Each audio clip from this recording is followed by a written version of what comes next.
I spent hours testing 3 Claude AI models on real design projects, a startup website, a marketplace app, and an animated explainer video. And the winner? It was not the model I expected. In fact, one of the results completely changed how I think about choosing AI tools for design work. Stick around, because by the end of this video, you'll know exactly which Claude model to use and when. Hey, what's up everyone? Welcome back to the AI Drill, the channel where we put AI tools through real-world tests so you don't have to guess. When it comes to Claude design specifically, that assumption falls apart really fast, and I have the test results to prove it. So instead of speculating, I decided to run a proper comparison. Same prompts, same projects. 3 completely different models, judged on the exact same criteria. The models I tested were Claude Sonnet 4.6, Claude Opus 4.7, and Claude Opus 4.8 with max effort. And for each one, I evaluated 6 things: generation time, visual quality, UI and UX, animations, accuracy to the prompt, and overall usability. 3 projects, 3 models. Let's get into it. The first project was a homepage for an AI startup generator website. The concept was pretty ambitious, a site that blends AI, entrepreneurship, market research, and interactive animations all into one homepage. I wanted it to feel modern, dynamic, and genuinely impressive. Just the homepage, nothing else. Let's see what each model did with it. Begin with Sonnet 4.6. Sonnet 4.6 took 27 minutes to generate the homepage. Now I know what you're thinking. 27 minutes is a long time. And yeah, I had to be patient. But the moment the output loaded, I actually leaned back in my chair. The homepage looked genuinely polished. The layout was balanced. Everything had visual weight in the right places. But what really stood out was the hero section animation. It looked excellent, smooth, purposeful. The kind of thing you'd actually want on a real website. The overall page had a premium feel to it, and the animations throughout were fluid and intentional. If I had shown this to someone without telling them it came from an AI model, they probably would have assumed a designer put serious hours into it. Was it slow? Yes. Was it worth the wait? Absolutely. Next up is Opus 4.7.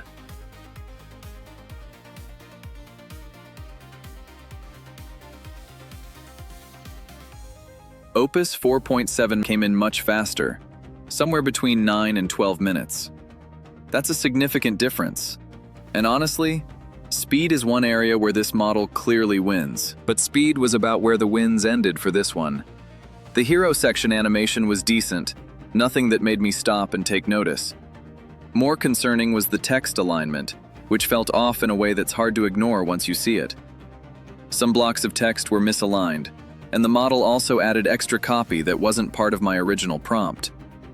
That kind of creative addition might sound like a bonus, but in practice it disrupted the structure I was going for. For a first-pass layout or a quick prototype where you just need something on screen fast, Opus 4.7 works. But for a final homepage, the accuracy issues were too noticeable to overlook. Next up is Opus 4.8.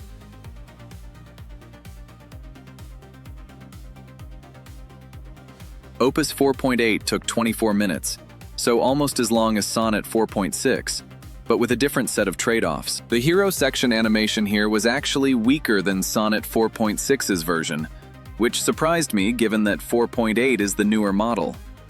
However, there were areas where Opus 4.8 genuinely shone. The box glow animations were beautiful, one of the best visual effects across all 3 outputs, and some of the other animations felt more refined than what Opus 4.7 produced. The overall homepage was decent, solid even, but it wasn't quite at the level of Sonnet 4.6's output in terms of overall cohesion and layout quality. So for the AI startup generator homepage, the winner was Claude Sonnet 4.6. Yes, it was slower than Opus 4.7 Max, but the animation quality, the layout balance, and the overall visual presentation were noticeably better. Sometimes slow and steady really does win the race. Alright, let's move on to something completely different. Project 2 was a Funko Pop Marketplace app prototype. And this one was genuinely exciting to test because the concept had real depth to it. The idea was a full marketplace built for Funko Pop collectors. Not just a shopping app, but a complete ecosystem where users can buy, sell, and trade pops, track their personal collections, discover rare pieces, monitor market value over time, and connect with other collectors. I only built the interactive app prototype, no backend, just the UI and experience. And this project is where things got really interesting. Start with Sonnet 4.6.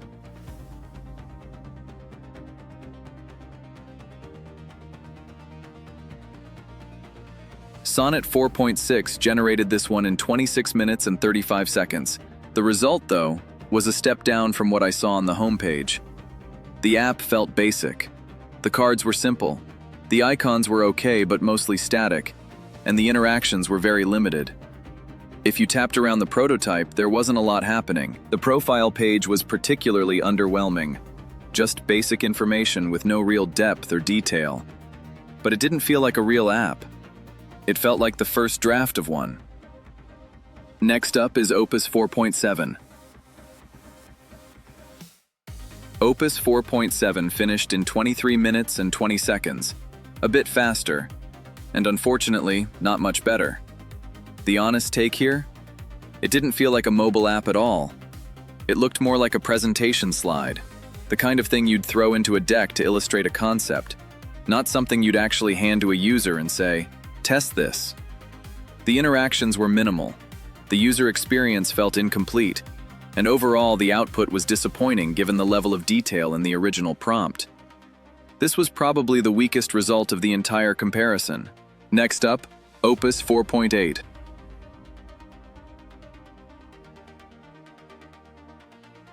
Opus 4.8 came through in 21 minutes and 25 seconds, and this is where the video takes a serious turn, because the difference was dramatic. The interface was the best looking of all three, full stop. The UI felt modern and intentional, but more importantly, it actually worked. Buttons were functional, icons were interactive. The whole thing behaved like a real app, not a mock-up of one.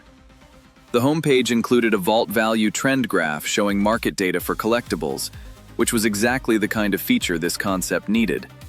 The typography was excellent, card animations were smooth, and the cards themselves included anime artwork that gave the app a real personality. The user profile page was detailed and comprehensive. A few icon shapes were slightly off, which I'll note in the interest of fairness, but honestly, in the context of everything else Opus 4.8 delivered here, that's a minor note. This was the first output in the entire comparison that genuinely felt like a production-ready design. For interactive app prototyping, Claude Opus 4.8 won by a significant margin. Project 3 was something a bit different, an animated explainer video. The title was Stock Market Basics. The goal was to generate a full animated explainer inside Claude Design. This one tested a completely different skill set compared to the first two projects. Start with Sonnet 4.6. Sonnet 4.6 finished in just 4 minutes. Quick turnaround. Unfortunately, the output didn't justify even that short wait. Content alignment was poor, the layout felt weak, and most of the visuals were just static text with very few actual animations. There were no stock graph visuals, which for an explainer about the stock market is a pretty significant miss, and some sections were missing words entirely. For this type of project, Sonnet 4.6 clearly struggled. Next up is Opus 4.7.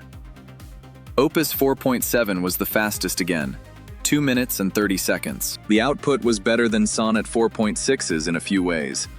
There was more going on visually, and you could tell the model at least attempted to create graph animations. But the execution was shaky, some text overlapped, and the graph animations didn't function properly, which for a financial explainer is really the core feature you need to get right. Better than Sonnet, but still falling short of what this project needed. Next up, Opus 4.8. Opus 4.8 took 5 minutes and 44 seconds, the longest of the three for this project. but still impressively fast for what it produced. The content alignment was excellent. The layout was clean and easy to follow. Animations were smooth throughout, and critically, the stock market graph animations actually worked properly. The values displayed correctly. The visual flow made sense. Everything a beginner would need to understand the basics of the stock market was presented in a way that was clear, engaging, and professional. This was genuinely the easiest version to watch and understand, which is the entire point of an explainer video. For animated explainer content, Claude Opus 4.8 delivered the strongest result by a clear margin. The improved layout, animation quality, and graph visualization made it the obvious choice for anything that involves data storytelling or educational content. That's the full breakdown.